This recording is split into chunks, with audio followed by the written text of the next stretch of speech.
Okay. Grabe naman kaamoy yun. Naganak. Ano oras kayo alis? Pagdaan natin ang pa yan. Iwan ko muna ha. Yung sa ni Father. Ano yung nakakapit dyan sa sakit? Grabe naman yun. Kaamoy yan. Kaya tignan mo nga ito.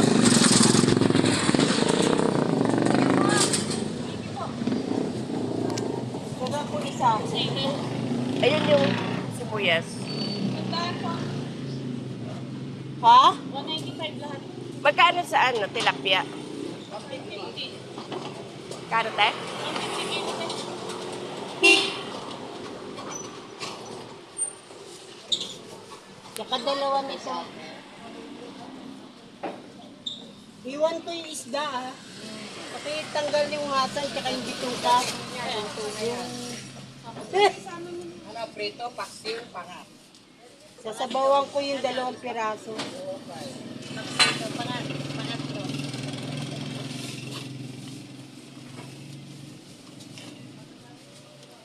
Ate, magpaksiw ka, tapos may ang balaya. Ha? Sasabawan ko yung... Ha? Yayaman din. Tapos ito binibig mo. Hindi. Grabe, ano yan eh. Ayan, ako. Oo. May silig and green. Pakitanggal yung bituka tsaka... Tingin mo ba na 3 pirasong siling green. Iwan ko muna ah. Kasi baka mamoy doon sa simbahan. Magkano yung... 124. Tapos 3 pirasong siling green, tapos 10 pisong sa akin yan. Puputuloy ko ang tinapos. Hindi na.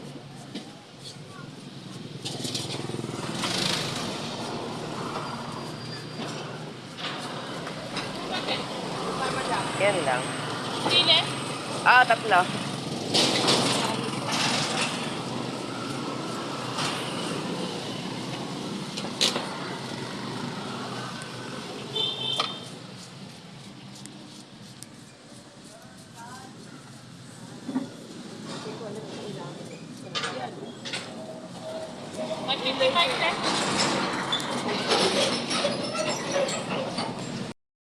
Good morning mga kamami India. Ayan guys, nagluto ako ng pork steak.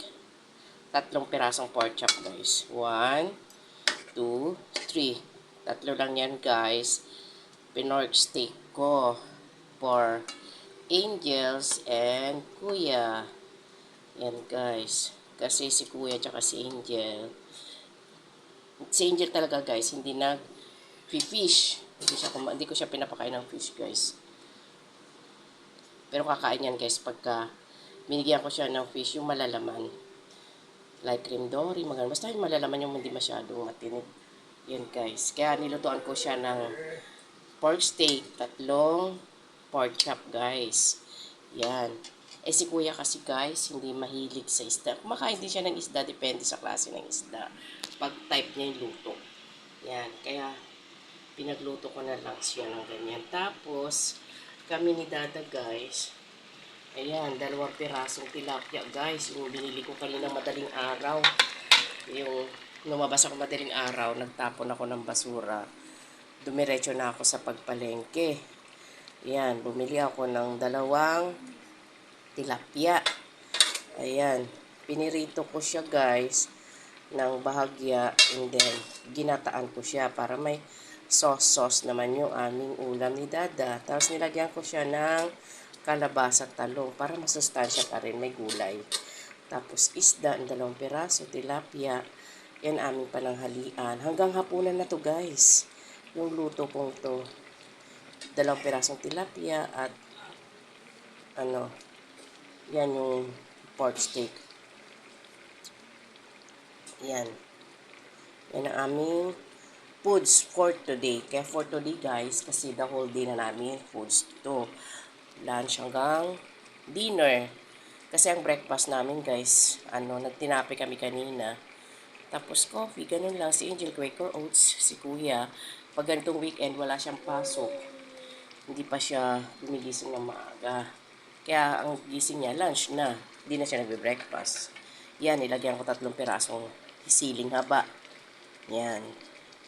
Yan ang aming ano. Masarap kasi guys pagka medyo maanghang-anghang. Yan. Paluto na siya guys. Kasi huling nilagay ko yung pangalan nito, talong. Yan, medyo okay na yung talong. O, kasi parang ano pa, hilaw pa guys. O, tignan nyo. O, hilaw pa nga siya guys. Hindi pa siya luto. Hindi pa siya luto yung talong niya. Konti na lang. Konting tiyembot na lang. Manananghalian na tayo guys.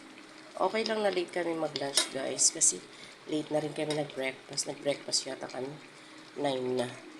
Pero maaga ako gumising guys. Alas 4. Ano na ako, nagtapon na ako ng basura na malengke na. Dire-diretso na yan guys. Tapos syempre, may mga ginawa pang ibang bagay-bagay. Alam niya, pag mami, busy-busy. Ayan. Foods for the whole day. Ginataang 2 pirasong tilapia at 3 pirasong pork steak. Yan. Hindi pa yung mauubos guys. May matitira pa yan for breakfast pustahan. Kasi nga, hindi naman pala kain si Kuya. Yan lang po guys. Thank you for watching guys. Ganun pa rin tayo guys. Engagement is the key. Follow to follow. Yan, follow to follow. Watch to watch. Like, comment, and share. Guys, pasuyo na rin. Silip na rin yung YouTube channel ni Angel. Angel's Vlog din po guys. Ganun din. Sub to sub. Comment, like, and share. Yan.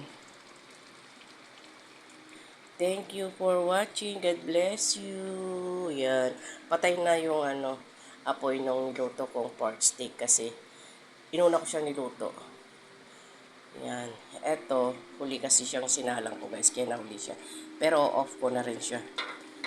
Off na for okay na siya guys. I-off ko na. Takpan natin to guys kasi ng flies. Yan lang po. Takpa. Off ko na yung aking kalan. God bless you. Bye-bye. Na ako. Saserve na ako ng foods ni Angel. Ito yung kanin namin guys. So, yan. Kukuha na ako ng pinggan ni Angel. Ipe-prepare ko yung pagkain niya. Kakain na siya guys. Yan. Happy eating for lunch. Thank you. God bless. Bye.